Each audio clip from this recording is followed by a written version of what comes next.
Bonjour à tous, bienvenue sur la chaîne YouTube Mécanique Sportive, c'est Nicolas. Aujourd'hui, je vous représente la Audi A3 que j'avais fait il y a quelques temps quand elle venait de ressortir comme ça, mais cette fois-ci dans une version PHEV. PHEV, ça veut dire version hybride rechargeable.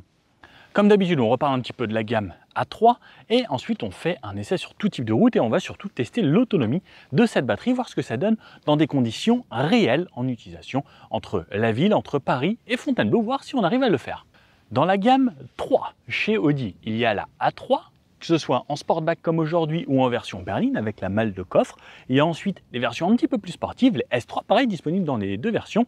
Et ensuite la version la plus radicale, la RS3. On a déjà tout essayé sur la chaîne de la A3 de base, hein, c'était la version entrée de gamme en 30 TFSI sans hybridation. On a essayé la S3, la jaune sur la chaîne, et on avait essayé les RS3 au Mont Ventoux. C'était une journée de folie. Merci encore Audi parce que ce moment était vraiment très cool. On était un des premiers groupes dans le monde à pouvoir les essayer. Au niveau des motorisations, on retrouve de tout chez Audi, que ce soit de l'essence ou du diesel. On a motorisation en essence 30 ou 30 micro-hybrides qui font 110 chevaux. On a ensuite des 150 chevaux qui sont les 35 ou 35 micro-hybrides. Et ensuite les versions 40 qui sont là des versions Quattro, qui peut être agréable. Chez Audi est connu pour le Quattro, qui font 190 chevaux. Et ensuite on a la version S3 qui fait elle 310 chevaux. Et ensuite les versions RS3 qui font elles 400 chevaux. Et là ça commence à devenir très intéressant. Et surtout le RS3 garde toujours le 5 cylindres de chez Audi qui est un vrai régal. Ensuite, il existe des versions diesel, le 30 qui fait lui 116 chevaux, le 35 qui fait 150 chevaux et ensuite le 40 également en diesel qui fait lui 190 chevaux, qui peut être bien pour les gens qui font beaucoup de routes. Ensuite, les versions TFSI E, c'est pour les versions e-tron, comme on peut découvrir chez Audi maintenant des versions 100% électriques, ils ont appelé les e-tron également, où on a deux versions, soit la 40, soit la 45, et que je vous présente aujourd'hui. La 40, elle a une puissance cumulée de 204 chevaux, la 45, elle a une puissance cumulée de 245 chevaux. C'est le même moteur qu'on retrouve dans les autres voitures du groupe, que ce soit chez Seat ou chez Cupra par exemple. Chez Cupra, j'avais essayé les versions hybrides rechargeables, où la Cupra Leon fait elle 245 chevaux, et en gros c'est ce qu'on retrouve dans cette version de la Audi, qui elle ne paraît pas si sportive que ça, mais au final elle a quand même la même motorisation que cette Cupra hybride. Le moteur donc c'est le 1,4 litre associé à un moteur électrique. Sur la version 40, il fera 75 chevaux d'électrique et sur les versions 45, il fera 109 chevaux, ce qui donne une puissance cumulée donc de 245 chevaux. Et 109 chevaux, on peut vraiment utiliser cette voiture au quotidien en 100% électrique. On verra l'autonomie. Autonomie, c'est annoncé jusqu'à 67 km en WLTP. Ça, c'est vraiment le top du top des conditions, le mieux du mieux. On verra ce qu'on réalisera en partant. Petit indice, ça sera plus que ce que le compteur affiche. Petite différence également, c'est sur les boîtes automatiques. Sur les versions PHEV, c'est des boîtes 6 vitesses, alors que sur les autres versions essence ou diesel, c'est des boîtes 7 vitesses, sauf les boîtes manuelles qui sont en 6 vitesses. Et la boîte manuelle, on peut seulement l'avoir sur les plus petits moteurs. Au niveau de la dimension, elle fait 4,34 m de long, 1,82 m de large sur 1,45 m de haut, avec ses petites barres de toit et l'antenne requin tout en haut. Elle est disponible en 9 couleurs. On pourra avoir 16 intérieurs différents selon les tissus, selon les textures, selon les couleurs, etc. On pourra même avoir 6 volants différents. Et au niveau des jantes, on aura même le choix entre 11 paires de jantes. Sur l'avant, on reconnaît bien sûr une Audi avec maintenant ce qu'ils ont appelé le single frame ici en noir. Donc très peu de chrome sur cette voiture. On a juste le petit badge S-Line ici, mais tout le reste est en noir. Juste le Audi ici qui, sur certaines voitures, peut même passer en noir directement. On retrouve toujours les 3 entrées d'air ici, comme sur les voitures sportives de l'époque. Les lignes qui partent directement de ces entrées d'air ici, qui viennent former des lignes sur le capot, un petit peu comme les versions RS, mais c'est une version S-Line qui s'approche du côté sportif. Au niveau des blocs optiques sur l'avant, les phares avant, et surtout les veilleuses de jour, elles vont être animées un petit peu, l'animation comme on a sur les RS3, on peut personnaliser un petit peu l'affichage. Ça, c'était les premières sur les RS3, ensuite ça s'est décliné sur toute la gamme. Je trouve ça assez stylé. On a des matriciels qui sont une option à 850 € supplémentaires, que je conseille réellement parce que la nuit, le feu matriciel, c'est un vrai plus, un gage de sécurité et surtout une très bonne visibilité comparée aux autres. Même si les autres fonctionnent déjà très bien, mais ça, c'est un vrai plus parce qu'on éclaire en plein phare tout autour et ça détourne les voitures. Ça, depuis que j'ai essayé ça, j'avoue que lorsque j'ai une voiture qui ne les a pas, je suis un petit peu embêté. Donc là, je suis content parce que je vais rouler pas mal de nuit avec cette voiture. Donc, vrai avantage. Ensuite, on a sur les côtés des fausses entrées d'air ici qui sont pleines, mais pour le look, ça amène quand même un côté un petit peu plus dynamique à cette voiture. Parties sur le côté qui sont en noir, mais on dit voilà, c'est surtout une sorte de black pack qu'il y a sur cette voiture. Et sous le capot, comme je vous disais, hein, le 245 chevaux qui nous fait un 0 à 100 en 6 secondes 8 à peu près. Sur le côté, donc la version Sportback, comme vous pouvez le voir ici, on a l'impression d'avoir un petit break. Et en vrai, les voitures, elles se sont tellement agrandies, elles ont pris tellement de volume qu'on dirait presque une A4 de l'époque. Enfin, c'est devenu très grand les Audi. Et ça, c'est juste une petite A3. De ce côté-là, le badge S-Line pour nous rappeler la version qu'on a pris. Ici, on a la trappe de recharge, donc une recharge en 7,5 kW qui nous permet une recharge en entre 2 et 4 heures à peu près selon le niveau de batterie. Pareil, rétro noir, entourage noir, des poignées type frigo, quelque chose de très simple. Au niveau des jantes, comme je vous disais, on a le choix entre 11 paires de jantes qui vont du 17 au 19 pouces. On a des étriers rouges ici. Bon, pourquoi pas. Ça fait une petite option un petit peu plus sympa et c'est vrai qu'on a quand même 245 chevaux. Les barres de toit qui sont en noir mat, très jolies. Et puis cette version un petit peu sportback qui amène ce look break. Hein. Et franchement, elle est quand même balèze. Hein. Sur l'arrière, on retrouve des blocs optiques full LED également, comme à l'avant. Une vitre arrière surteintée avec l'essuie-glace, bien pratique quand il pleut. Un long béquet qui relève un petit peu. On a l'impression que c'est presque sportif, mais ça va bien avec le S-Line. Vitre surteintée donc sur toutes les parties arrière. De ce côté-là, on retrouve la trappe essence où on pourra mettre ici 40 litres environ d'essence. Le logo en chromé. La caméra de recul qui se situe juste ici, le 45 TFSIe pour vous rappeler la motorisation et le A3 pour vous rappeler le modèle que vous avez. Ensuite, tout est peint jusqu'à cette partie. Ensuite, il y a une petite partie en plastique brut et des faux échappements ici qui sont là juste pour le design parce que sinon l'échappement est caché plus bas et le réflecteur ainsi que les capteurs de recul. Au niveau du coffre, le fait que ce soit une version TFSIe, on va perdre en volume de coffre. On aura 280 litres dans ce coffre. On pourra retrouver par exemple ici les câbles de recharge qui sont dans une boîte et en dessous, on aura le kit de secours. On perd un petit peu en volume à cause de la batterie, mais 280 litres. Hop. Comme il y a les câbles, moi je vais pas rentrer aujourd'hui. Ça pourrait peut-être sans les câbles. Au niveau des places arrière, qu'est-ce que ça donne? Allez, je rentre ici. Hop. Alors, je viens m'installer, je tombe direct bien dans les sièges et surtout, je ressens tout de suite un très très bon maintien latéral. Je remonte mon appui-tête. Alors, moi je fais 1m80. Si je me mets vraiment droit, j'ai la tête qui vient toucher le fond là-haut. Ici, moins si je décolle un peu les épaules et la tête. Par contre, si je viens au bout, là je viens toucher un petit peu. Au niveau des genoux, j'ai de la place. Le siège avant, il est réglé pour moi. J'ai les pieds bien dans une sorte de baignoire ici, parce qu'on a un énorme tunnel central, puisqu'on a des versions 4 roues motrices, donc c'est tout à fait normal. Je viens fermer ma porte. Portière quasiment tout en plastique avec des petits rappels, imitation cuir ici et des poignées plastiques qui vont avec le gris des sièges. Mais par contre, effectivement, beaucoup de plastique dur. En bas, on a les enceintes Bauer, pas Bauer, Bang et Olufsen, qui ont franchement une très bonne qualité audio. Je suis pas mal, je suis bien maintenu, les sièges sont plutôt confortables. J'ai un accoudoir ici avec la poignée pour le sortir, double porte-gobelet comme on a l'habitude chez Audi. Et là, je suis vraiment bien. Il est très large. Ouais, c'est pas mal. C'est un petit peu sombre aujourd'hui puisqu'on a les vitres teintées, un intérieur assez sombre, malgré le fait que ce soit un intérieur un peu gris, plus clair que du noir. La place du milieu, donc il faut vraiment bien enjamber ce tunnel central où on a la climatisation, mais pas réglable au niveau de la température. On peut juste régler ses aérateurs et 2 ports USB-C. La place du milieu, alors elle est beaucoup plus ferme au niveau du dossier comme de l'assise.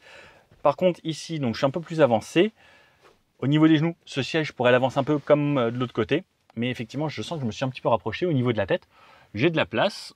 Si je me mets tout droit, je vais venir toucher également. Mais si je me mets de façon un peu plus relax, ça va. Par contre, j'ai bien les pieds de chaque côté et il va falloir écarter encore plus parce qu'il y a les rails sur les côtés. Donc les personnes sur les côtés devront bien ranger leurs pieds à leurs extrémités. On retrouve des fixations Top Taser Isofix sur ces deux sièges ici. On ne les a pas sur le siège avant. Voilà, et la banquette se rabat en 2 tiers, 1 tiers. La ceinture pour la troisième personne se situe directement sur la banquette. Ça, c'est une bonne chose. Et on a 2 LED ici bien blanches. Allez, je vous fais découvrir l'intérieur. Donc, poignée. Ici, lorsqu'on s'approche du véhicule, il se déverrouille tout seul. On a le keyless. Voilà à quoi ressemble l'habitacle. C'est plutôt joli. La portière, donc on a des aérations ici pour le désembuage sur le haut, la poignée, l'ouverture de la voiture, le réglage des rétroviseurs et des commandes de fenêtres ici. On peut verrouiller pour l'arrière pour pas que les enfants puissent le faire, déverrouillage et des embuages des rétroviseurs et pouvoir les régler directement ici. On a la trappe à essence qu'on ouvre de ce côté-là et le coffre juste ici. On a des parties plastiques dures. Ça, c'est un petit peu moussé ou pas? Non. On a des parties plastiques dures sur toute la portière et à cet endroit-là aussi, plus une sorte de petit cuir sur la partie centrale avec les parties grises ici. On retrouvera avec la même couleur que ces sièges. Les sièges sont confortables ici. Ils offrent un bon maintien. Quasiment des sièges sportifs avec les réglages ici en électrique. Au niveau du pédalier, on retrouve deux pédales en métal et le petit badge S sur le seuil de porte puisque on est sur une version S-Line aujourd'hui. Volant réglable en hauteur et en profondeur et je vais vous montrer à l'intérieur directement à quoi ça ressemble. Alors je vais me reculer au maximum pour vous donner la meilleure vue. Comme vous pouvez le voir, là tout est sombre. On retrouve l'intérieur Audi que l'on connaît. J'ai l'impression que si l'on monte dans une Audi d'aujourd'hui ou d'il y a quelques années, en fait, on s'y perd pas. On a toujours les mêmes repères. Je viens fermer ma portière et pied sur le frein, démarrage. Je me démarre la voiture et comme vous pouvez le voir, deux écrans ici, plus un affichage tête haute. Alors, je ne sais pas si vous le voyez là-bas. Voilà. Bienvenue dans cette Audi, votre Audi. Bah merci. Faites de cette Audi votre Audi. Bah oui, on peut configurer, mais on va continuer comme invité. Ok, j'accepte tout. Alors, le volant, petit méplat en bas, donc il fait partie des 6 volants disponibles. Sur la gauche, on va voir les touches pour les informations là-haut, de consommation là par exemple. On peut voir ma moyenne depuis que j'ai repris la voiture. Là, il n'y avait plus de batterie depuis le début.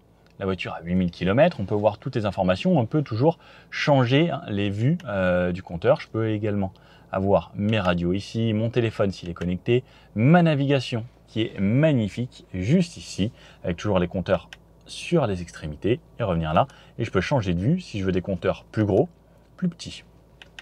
Pareil, à cet endroit-là, je peux avoir la radio plus petite, plus grande. Et à chaque fois, je peux modifier, pareil, pour le tableau de bord, comme ça, avec le GPS. Moi, j'aime bien avoir mes informations de conso et je peux même agrandir mes compteurs. Ça ira très bien. Donc, on gère ça de ce côté-là. De ce côté-là, c'est une touche favori, décroche téléphone, commande vocale et le volume. Le son est vraiment très très bon. Pour ceux qui se rappellent. Bon, voilà à quoi ça ressemble de ce côté-là. On a des palettes derrière le volant pour jouer avec la boîte de vitesse si l'on souhaite quand on est en mode sport. À droite, on va voir les essuie-glaces. Sur la gauche, on va voir les clignotants, les appels de phare et désactiver le maintien de ligne ici ou l'avertissement de franchissement de ligne. Si je bascule vers l'avant, je passe en plein phare automatique. Et de ce côté-là, régulateur et limiteur de vitesse. Sur la gauche, on va voir ici ce qui est pour les feux automatiques. C'est la meilleure condition où on peut avoir les pleins phares. On aura également les feux anti-brouillard juste ici ou si je veux mettre juste à l'avant avec de cette façon l'éclairage tout le temps activé. L'écran, donc je vous l'ai montré, un affichage tête haute là-bas, là, il n'est pas facile à voir. En fait, c'est peut-être parce que, voilà, là vous le voyez, parce que j'avais le filtre polarisant, donc ça le cachait. Voilà à quoi ça ressemble. Hop, filtre polarisant, ça disparaît. L'écran ici, donc qui fonctionne avec des fils polarisants, donc ça c'est très important si vous avez des lunettes. Une touche Home qui nous amène à ça, un écran franchement rapide. On a le petit clic lorsqu'on clique dans les menus, on a tous les réglages. La navigation, je peux avoir mon raccourci ici, donc ça peut m'amener la même navigation ici et sur l'écran là-bas, si je souhaite, au cas où quelqu'un veuille jouer ici, vous avez quand même votre navigation à vous. En dessous, on a le bloc de climatisation, auto, synchronisé, pour avoir les deux à la même température, puisqu'on a la clim bizone. Siège chauffant sur 3 positions, ici pour moi et pour mon passager. La vitesse de clim, est-ce que je la veux max, eco, on ou off? Là, je règle. Ensuite, mes températures juste ici et la vitesse de ventilation plus ou moins fort si je souhaite. Ou je peux l'éteindre directement. Ensuite, en bas, j'ai les Drive Select, désactiver le SP, le mode EV qui va nous intéresser également, les bip de parking pour les activer et le parc assist pour se garer tout seul. On revient sur le mode EV. Le mode EV, ça va me donner ce que je vais avoir. EV, conduite en mode 100% électrique. Donc on va commencer en mode 100% électrique. C'est pour ça qu'il n'y a plus de batterie, donc je ne peux pas l'activer. Auto-hybride, ça veut dire que ça va fonctionner comme une voiture hybride. Battery hold, ça veut dire, imaginons, j'ai rechargé ma batterie à 100%, je ne veux pas la consommer tout de suite, je fais battery hold et en fait, ça va me garder la batterie que je vais avoir. Battery charge, ça veut dire que je vais recharger avec l'essence. Ça, je vous le déconseille parce que ça consomme énormément d'essence. On va consommer 4 à 5 litres de plus au 100 km. Ensuite, les Drive Select, un petit peu plus bas, ici, ça me donne les modes que j'ai. Donc, le Efficiency, c'est une sorte de mode d'éco. Le mode Confort, c'est un mode mixte. Le mode Auto, c'est la voiture qui va s'adapter selon votre pression sur l'accélérateur. Le mode Dynamique, qui va vous mettre la voiture, par exemple, directement en sportive. Et le individuel, que vous pourrez personnaliser sur la propulsion et la direction seulement, puisqu'on n'a pas la suspension réglable sur cette voiture. Ici, on peut voir le petit logo Audi, très joli sur cette finition sympa. Tout le haut du tableau de bord est moussé. Donc c'est agréable. On a 2 aérateurs pour le conducteur qui se situe en hauteur au-dessus du volant. Pour le passager, ce sera directement sur la planche de bord. Ensuite, un petit peu plus bas, on retrouve 2 ports USB-C ici. Donc pour connecter son téléphone, on a l'Android Auto et l'Apple CarPlay sans fil si l'on souhaite. J'avoue que, je vais vous le montrer directement, lorsque le CarPlay est connecté, c'est très joli sur cet écran. Hop. Moi, je l'ai mis seulement en câble USB parce que je préfère, parce que pour vous tourner les images, sinon ça active et désactive à chaque fois. Et regardez, donc le CarPlay ici, directement en grand, c'est vraiment très joli et j'aime beaucoup puisqu'on a un écran bien défini. Ensuite, on retrouve plus bas le bouton pour démarrer la voiture. Ici, le volume, je tourne comme ça, de cette façon, changer de musique, mute et activer, désactiver le volume. Parking, j'appuie sur parking, je suis en parking. Ensuite, drive, je tire vers moi, je passe en drive, je tire une deuxième fois, je passe en sport. Donc ça va me le mettre directement au volant là-bas, S1 Sport 1, D drive. Pour reculer, je pousse vers l'avant et ça m'active caméra de recul. Pas de caméra 360 aujourd'hui, mais juste une simple caméra de recul, mais de bonne qualité. Ensuite, touche parking, je rappuie de cette façon. Accoudoir ici avec double porte-gobelet, une prise 12 volts, allume-cigare, le frein de parking ici, cet accoudoir qui s'avance et qui se recule, qui se monte et qui se descend. Au moins, on a de quoi trouver sa position. Un petit rangement juste en dessous. La boîte à gants située ici, alors pas forcément ultra spacieuse, il y a pas mal de choses. On ne pourra pas mettre une bouteille, par exemple, dans ces conditions, mais si on vit tout, peut-être une grande bouteille, 1,5 litre. Sur le haut, on a, ça c'est quoi ça? Oui, ça c'est les micros qui vont vous entendre lorsque vous allez parler. Et de ce côté-là, on a ici en LED, il faut quand même appuyer assez fort sur la vitre pour que ça s'active. Et donc des LED de chaque côté. Le rétroviseur, alors ça par contre, à basculer soi-même, j'aurais bien aimé un électrochrome, ça doit être une option parce que c'est une voiture allemande. Et hop, ici le miroir avec son éclairage. Poignée pour tout le monde. Et puis, je pense que je vous ai tout montré, il ne reste plus qu'à l'essayer. Mettez-moi dans les commentaires, vous pariez pour combien au niveau de l'autonomie en électrique. On verra qui va gagner.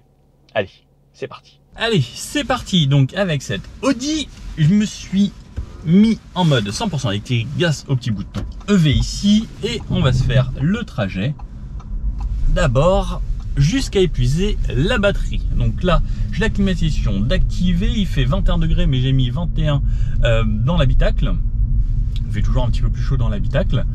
Il pleut aujourd'hui. Et on va voir ce que ça donne. Hop. Donc ça me dit de passer par là. J'adore Paris quand je vois là-bas les Invalides et tout. C'est quand même très joli. Mode 100% électrique, donc pas de bruit de moteur, pas de vibration.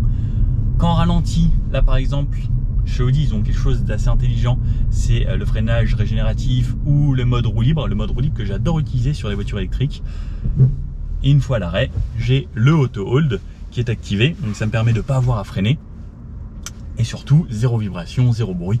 C'est quand même le top dans ces conditions. Donc ça m'indique 39 km. J'ai remis tous les compteurs à zéro et on va voir combien de kilomètres on réalise dans la vraie vie. Donc là, je vais prendre du périph' et je suis en plein milieu de Paris, donc aux Invalides. Et je vais me diriger vers Fontainebleau, voir ce que ça donne niveau autonomie. Comme ça, on va faire tout type de route. On fait un petit peu de ville sur le début, ensuite du périph', un petit peu de A86 où c'est 80, 90, 70 et un bout de 110 sur la fin et voir si on arrivera à atteindre la partie en zone à 130 km/h. Hop, ça me dit ici à droite. Ici à droite, c'est compliqué Paris des fois, je m'y perds à chaque fois. Hop, Par ici. En tout cas, le côté électrique est très agréable. Perso, c'est ce que je préfère sur ce genre de voiture. Lorsqu'on a l'hybride rechargeable, ça amène un côté encore plus confort. Donc 7A3, aujourd'hui c'est une S-Line, elle est vraiment jolie. Là on est sur des pavés. Même là on sent les dodanes, les creux et autres. Ça filtre franchement bien. C'est très agréable. Le Drive Select, donc ici on peut le personnaliser en individuel sur la propulsion ou la direction lorsqu'on est comme ça en électrique. Là je laisse en mode auto. Le mode auto se débrouille très bien. Franchement la suspension est bien confort, hein, parce que sur les pavés c'était bien agréable. Puis ce côté super silencieux, on n'entend que les bruits de roulement. Et là comme la voiture elle s'adapte, elle a vu que devant ça freinait, donc grâce au radar elle ralentit. Elle va pas jusqu'à l'arrêt directement, mais en tout cas elle assume prévenir que ça ralentissait. Donc comme ça, même si j'ai petite faute d'inattention, elle va ralentir un petit peu et me prévenir que attention, tu dois réagir également. Mais ce côté pour la ville, il n'y a rien de mieux. Bon allez, on va sortir de la ville. Normalement on devrait s'insérer sur le périph'. Pour le moment j'ai fait 4 km, ça va bien enlever 4 km au compteur. Consommation un petit peu importante en ville, là 32,3 kWh au 100. Bon, parce que effectivement hein, ça avait fait beaucoup de bouchons, il y a la clim, c'est que des accélérations, c'était un petit peu en montée, donc ça joue, mais ça devrait baisser là prochainement, normalement assez rapidement, parce que ça va rouler un petit peu mieux, je l'espère, parce que il y avait absolument pas de trafic ce matin pour venir. C'est le mois de juillet, fin juillet. Je m'attendais pas à ce que ça roule si bien, parce que hier ça roulait très mal. On va voir ce que ça donne sur le périph'. Donc première chose que je vais faire, je vais pouvoir me mettre mes aides à la conduite dès que j'arrive sur le périph'. Moi, vous savez que j'adore ça. Ce qui est bien, c'est qu'elles sont disponibles aujourd'hui. Donc avec le régulateur adaptatif. Vous entrez dans une zone de contrôle. Merci Waze. Et justement, ça me permet dans les zones de contrôle de pouvoir être plus serein également. Donc, allez. Là je laisse, quand c'est en descente la voiture se met en roue libre et ça ralentit devant, donc elle ralentit d'elle-même un petit peu. Police signalée sur votre trajet. On va te baisser un petit peu le son, oui, parce que tu parles un petit peu fort aujourd'hui. Parce que j'ai oublié mon câble, malheureusement. Sinon bien sûr j'ai le CarPlay, l'Android Auto sur ce magnifique écran, mais comme j'ai oublié mon câble, bah dommage. Donc là je me mets mes aides à la conduite, hop, je remonte ces 70 sur le périph' et je me suis mis mon régulateur adaptatif. On arrive presque à se mettre à 50 km/h. Donc toujours pas de bruit de moteur, pas de vibration. On a légèrement quelques petits bruits de roulement, mais c'est plutôt bien. On entend un petit peu ce qui se passe autour, mais ça reste correct. Après, comme c'est mouillé, vous savez, ça fait un petit peu plus de bruit parce que ça soulève de l'eau. Et je peux réaccélérer également si je souhaite de moi-même. On sent que même juste en électrique, on a de la puissance suffisante pour doubler ou se sortir d'une situation un petit peu compliquée. Juste quand on s'est mis les aides, elle y va un petit peu plus tranquillement. Par contre, si je désactive mes aides en appuyant sur le frein, je sens que là, enfin vous voyez, j'étais quand même un peu emmené vers l'arrière. On a de la puissance juste en électrique et ça c'est quand même pas mal. On va dire que la plupart des voitures, quand elles sont hybrides rechargeables, elles ont quand même de la puissance en électrique. C'est l'avantage comparé à une simple hybride où c'est des fois un petit peu plus petit. Mais là, en plus 245 chevaux en cumulé, ça en fait quelque chose de vraiment puissant. Et même juste en électrique, là, ça marche plutôt bien.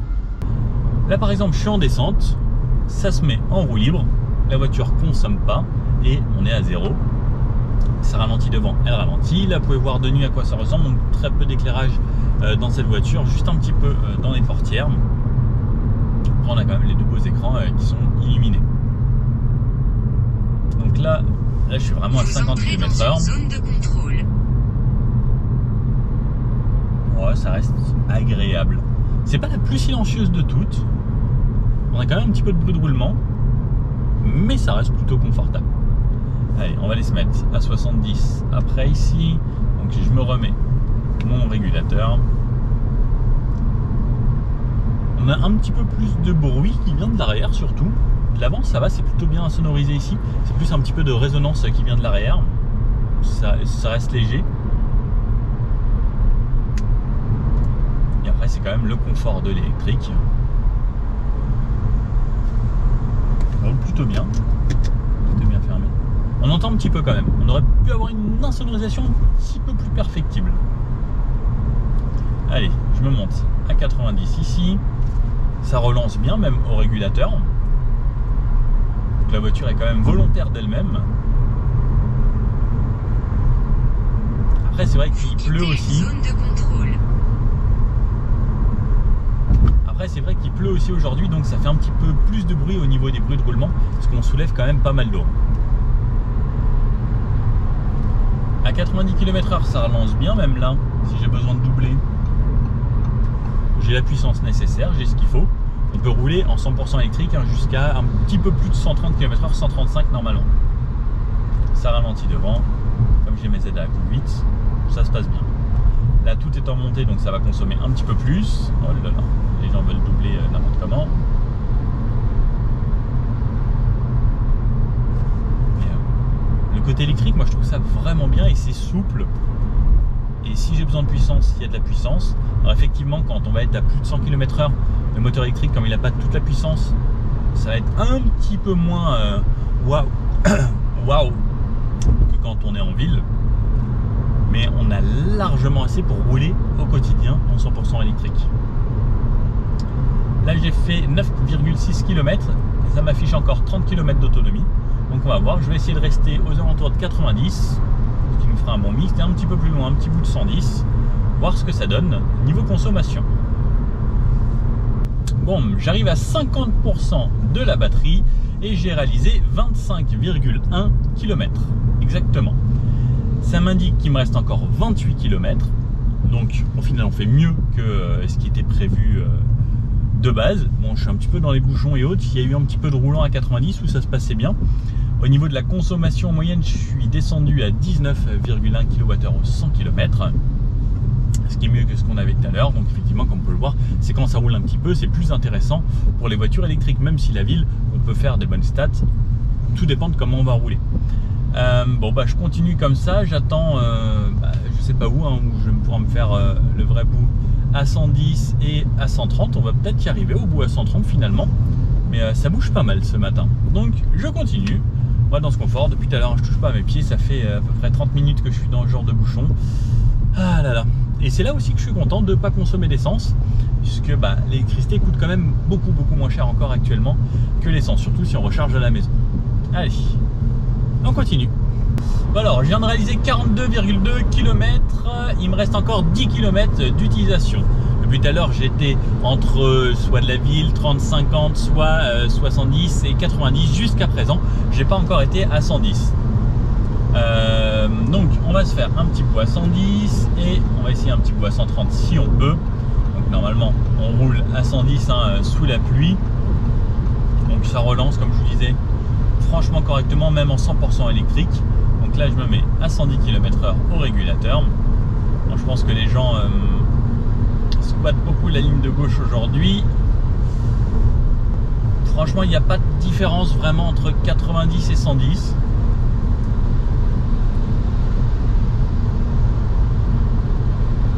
C'est franchement agréable.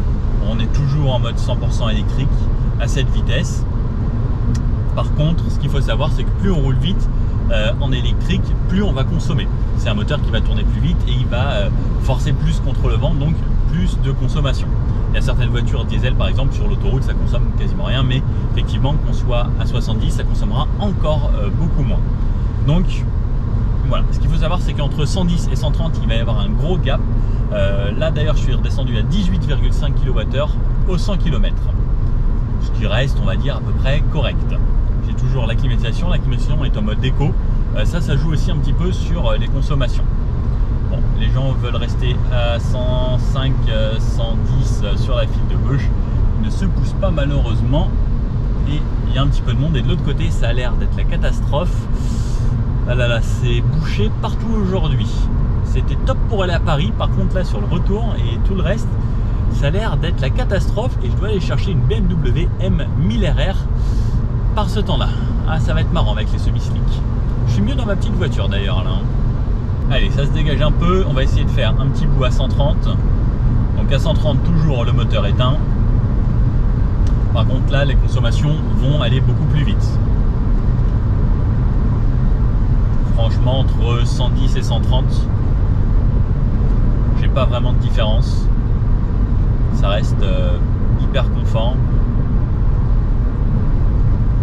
Toujours un petit peu de bruit, mais pas de bruit du vent, un petit peu de bruit de pluie, mais c'est tout. Et ça ralentit devant.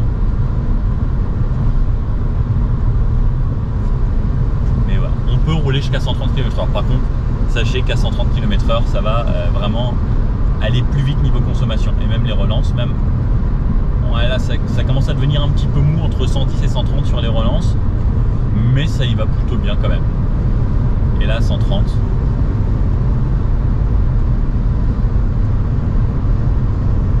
Non, c'est agréable. On a envie de faire de la route avec quand même. On a toujours un petit peu de bruit de roulement. Mais c'est pas forcément dérangeant. Allez, il me reste 1 km. Là, je ralentis. Je me remets à droite. Donc, comme ça ralentit, ça régénère un petit peu d'énergie. Ça recharge. Et je continue, donc là il m'indique 0 km, j'en suis à 49 km 00, 49 km 1. On va voir quand est-ce que le moteur thermique va se démarrer. Pour le moment je suis toujours en EV. Et ensuite, à partir du moment où le moteur thermique va redémarrer, ça va devenir une hybride. Donc dans les phases de décélération, il se coupera pour laisser place à l'électrique et ne pas consommer. Et sur des petites relances, pareil, électrique. Et ensuite, il redémarrera pour pouvoir prendre l'assistance, puisque la batterie au final va se recharger à chaque fois un petit peu.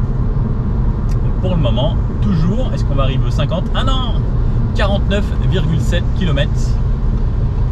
Et là, le moteur thermique vient de démarrer. Donc, je l'ai entendu se démarrer.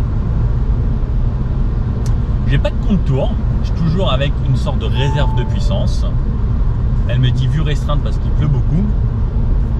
Donc, on va aller se mettre à 110 tout de suite. Donc, cette fois-ci, ça relance beaucoup mieux. Par contre, on va éviter d'emmener le moteur haut dans les tours tout de suite comme il vient de démarrer. Donc ça veut dire que là le moteur est à froid puisque depuis le début le moteur n'avait pas démarré.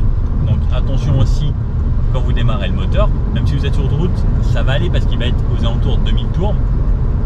Mais n'essayez pas de doubler à fond tout de suite parce que sinon un moteur à froid comme ça, il va partir haut dans les tours et ça n'aime pas trop non plus démarrer comme ça. Donc si là par exemple je suis repassé au régulateur en thermique, ça va aller parce qu'il ne va pas monter très haut. Mais évitez de le brutaliser à ce moment-là. Puisque au final, il n'y a rien qui a été prévu pour faire chauffer le moteur en avance. Ça, c'est le petit truc qui peut faire en sorte que les moteurs vont s'abîmer, sauf si on y fait attention et qu'on roule de façon correcte. À 110. Alors là, comme il pleut un petit peu, on entend un petit peu moins puisqu'on a les bruits d'eau qui remontent. Le moteur est franchement discret. On entend très peu. Ça filtre plutôt bien. Il y a quelques défauts là sur cette route. Je vais vous emmener sur une petite route de campagne qui est bien défoncée. Non, c'est pas mal. C'est agréable. Et là, donc, je vais redescendre à 90. Donc là, par exemple, je ralentis. Alors là, parce que le moteur est en train de chauffer, ça me recharge un petit peu la batterie. Donc chaque fois, ça recharge un petit peu. Là, on verra ça en ville, surtout le côté hybride. À 90.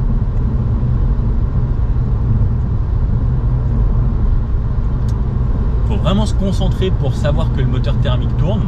Mais il y a une petite différence comparée à l'électrique. C'est vrai que le côté électrique, c'est vraiment ce côté zéro bruit, zéro vibration, tout confort. Là, on le ressent très légèrement. Mais voilà, on entend quand même, il y a les voitures qui passent, etc. C'est pas les meilleures conditions pour vous donner vraiment le meilleur ressenti, mais ça reste plutôt discret. Par contre, là, on a l'avantage pour les relances, maintenant qu'il est un peu chaud, c'est que ça relance franchement bien. Donc, on a 245 chevaux. Effectivement, quand on n'a plus de batterie, on peut se dire qu'on n'a plus toute la puissance, mais il reste toujours une petite réserve de batterie qui fait que sur une petite accélération, sur une petite relance, on aura quand même les 245 chevaux, sauf quand il n'y a vraiment plus rien, mais ça, c'est des situations assez rares. Après, si on reste pied plancher tout le long, effectivement, on risque de ne pas avoir les 245 chevaux tout le temps si la batterie est à 0.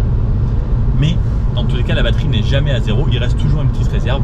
Donc ce qui fait qu'on va avoir quand même les 245 chevaux, au moins sur le début de l'accélération. Par contre, si vous restez sur une accélération constante, effectivement, au bout d'un moment, de toute façon, le bloc électrique ne va plus suivre. Et comme c'est fait pour aller jusqu'à 135, si vous roulez à 160, 180, eh bien vous aurez seulement les 150 chevaux de cette voiture. C'est juste les 245 sont surtout présents sur le début. Alors, me voici arrivé sur une route ici, très dégradée, petite route de campagne. Alors, qu'est-ce que ça donne niveau confort, hein? Ça a l'air pas mal.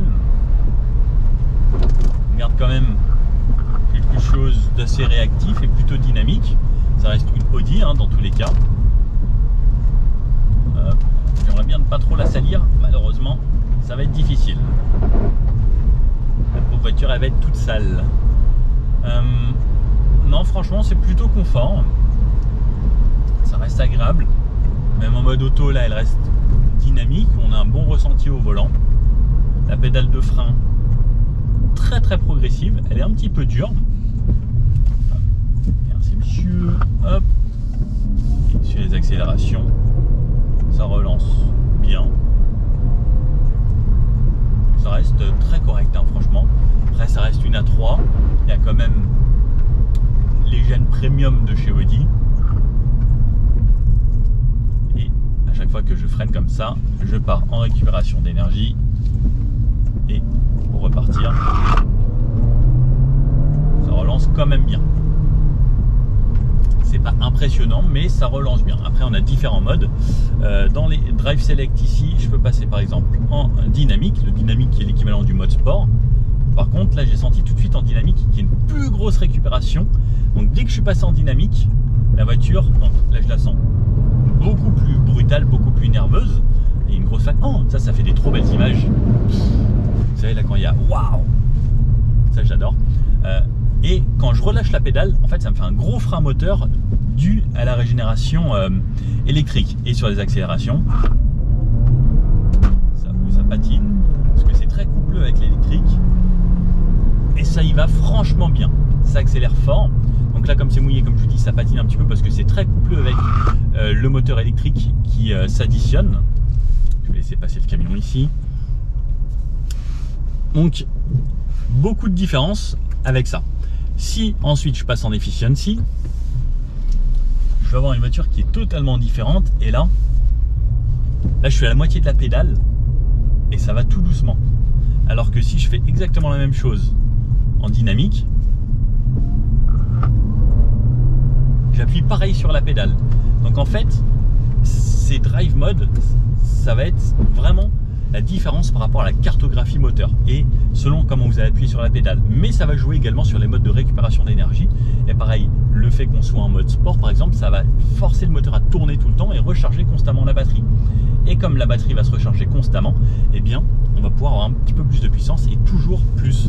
Donc si je repasse par exemple là en dynamique, en mode efficiency j'ai plus de batterie, et là en mode dynamique, ça me met la boîte en mode sport, que je peux tirer également même en mode auto ou autre en mode sport pour avoir plus de réactivité et que ça pousse un peu plus les rapports. Et en dynamique par contre, comme je vous dis, voilà, on a quand même beaucoup de puissance, beaucoup plus de réactivité. La pédale de frein est pareil, on garde beaucoup de progressivité au final sur ce freinage. Et si j'appuie fort, en fait, ça va être selon comment vous appuyez, il va y avoir une vraie différence à la réactivité, pareil au niveau de la pédale. Et pendant que j'y suis ici, rayon de braquage, c'est pas trop mauvais, hein. Ça arrive à tourner ici. Hop.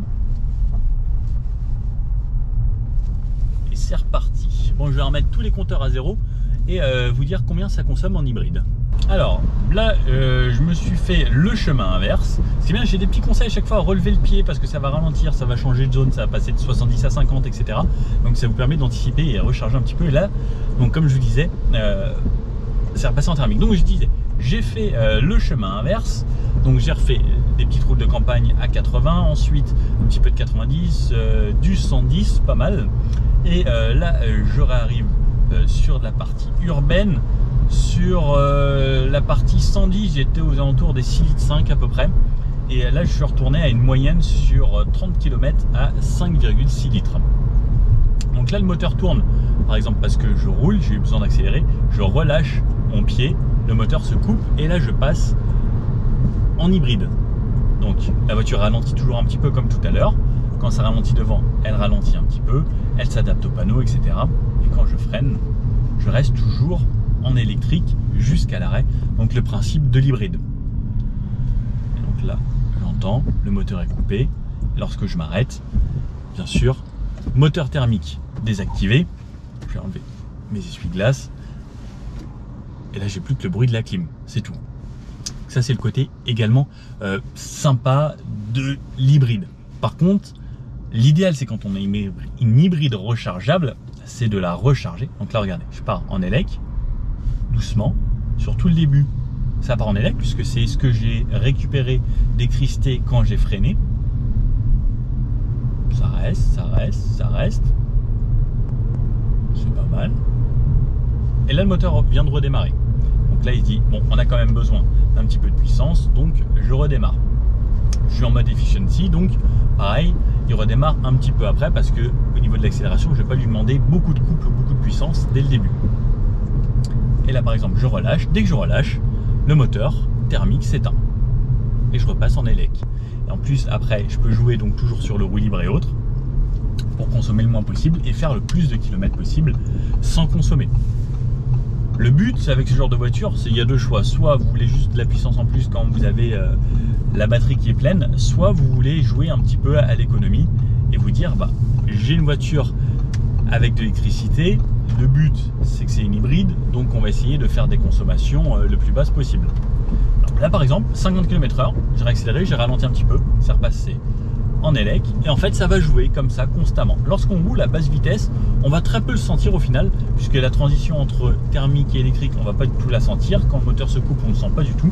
Juste des fois on se dit ah, il y a un petit peu plus de bruit, mais vraiment il faut vraiment tendre l'oreille, vous mettez de la musique, vous ne sentez pas la différence. Le seul moment où vous allez sentir la différence, c'est si vous avez besoin de réaccélérer un peu plus fort, vous allez sentir qu'il y a beaucoup plus de puissance lorsque les deux sont démarrés plutôt que quand il y a seulement l'électrique.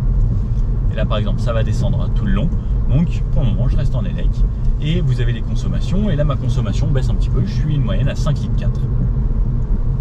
Et là pareil, ça ralentit, freinage et je vais rester en élec. Bon, j'espère trouver un moment pour faire la présentation et qu'il ne pleuvra pas. Normalement, si vous voyez la présentation de cette voiture, c'est qu'il s'est arrêté de pleuvoir. Et pour la ville au final elle est franchement agréable. Là je redescends même en conso encore à chaque fois à 5 litres de moyenne là actuellement, ce qui est vraiment pas mal. La suspension, même sur les Dodan et autres, elle est franchement bien. C'est une bonne Audi. Petit reproche que je lui ferais serait peut-être l'insonorisation, mais sinon, le côté électrique, ça ralentit à chaque fois, ça s'adapte. Ce régulateur adaptatif. Il manquerait peut-être sur cette version la conduite de niveau 2 complète, donc avec le centrage de bois. Mais c'est une bonne auto, franchement, je suis content de la rouler. Ça faisait longtemps que j'avais pas fait des Audi. Je crois que la dernière que j'avais fait, les dernières c'était sur circuit quand je vous avais présenté la R8, la RS3 LMS, les e-tron GT et RS3 et S5, tout ça sur circuit au Castellet. Et c'est vrai qu'il faudrait peut-être en faire un petit peu plus de temps en temps. Et là, aussi pour info, ça m'indiquait 600 km d'autonomie en thermique, puisque effectivement on a toujours des réservoirs un petit peu plus petits lorsqu'on est sur des versions hybrides rechargeables. Mais si on arrive à des consos aux alentours des 5 litres, ça reste franchement convenable. Bon alors, cette Audi A3 TFSIe en 245 chevaux, version 45, c'est bien. Ce qui est facile, c'est que quand vous prenez la 40, c'est en gros 200 chevaux. Quand vous prenez la 45, c'est en gros 245 chevaux. C'est très confortable, c'est très agréable. L'utilisation de l'électrique, c'est un vrai plus. Pour les gens qui font beaucoup de villes, qui ne veulent pas consommer et surtout rouler avec un petit peu plus de confort, le côté électrique, c'est un vrai plus. Pour les gens qui ne veulent pas vraiment en fait tout de suite passer à la voiture électrique, ils disent non, je vais quand même avoir souvent, par exemple, des week-ends à faire où j'ai besoin de faire 200-300 km et j'ai pas de quoi recharger. Là, on peut le faire. Il faut quand même une prise de recharge à l'avant pour pouvoir recharger tous les jours. L'idéal de ces voitures, c'est vraiment recharger au quotidien. Sinon, pas d'utilité de prendre ce genre de voiture. clairement prenez une voiture essence. Et si vous roulez beaucoup, la voiture diesel reste encore toujours la voiture la plus avantageuse. Ça, c'est bien pour quelqu'un qui va faire de la ville ou pour des sociétés qui vont pouvoir avoir des déductions fiscales. Si vous êtes une société où vous avez une flotte de voitures, eh bien vous pouvez déduire le prix de la voiture. Il n'y a pas de TVS, les cartes grises sont gratuites.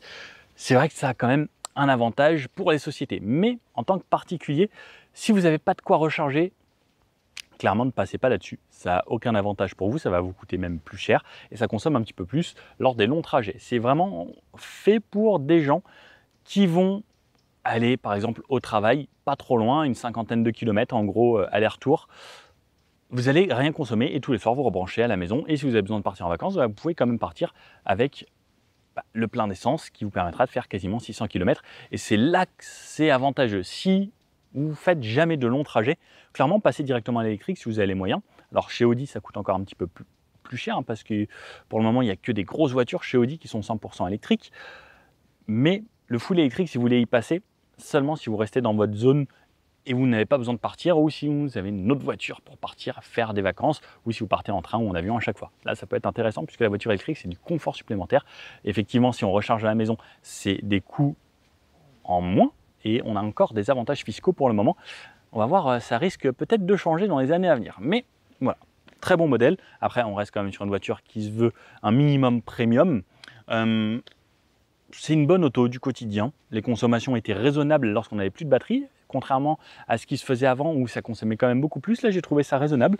Donc non, bonne voiture du quotidien et j'aime bien. J'aurais peut-être mis un intérieur de couleurs différentes, mais ça après, comme on dit, les goûts et les couleurs, ça n'appartient qu'à vous. N'hésitez pas à mettre un petit pouce bleu si vous aimez cette vidéo, à vous abonner. On est bientôt 100 000 sur la chaîne. À 100 000, on essaiera de faire quelque chose de très très cool. Bon, je vous dis à bientôt pour une prochaine vidéo et dans les commentaires, n'hésitez pas à me dire si un véhicule que vous voulez que j'essaye, ou moto, vélo, voiture, tout quoi. En fait, j'essaye de tout sur la chaîne. Bon allez, à bientôt, ciao.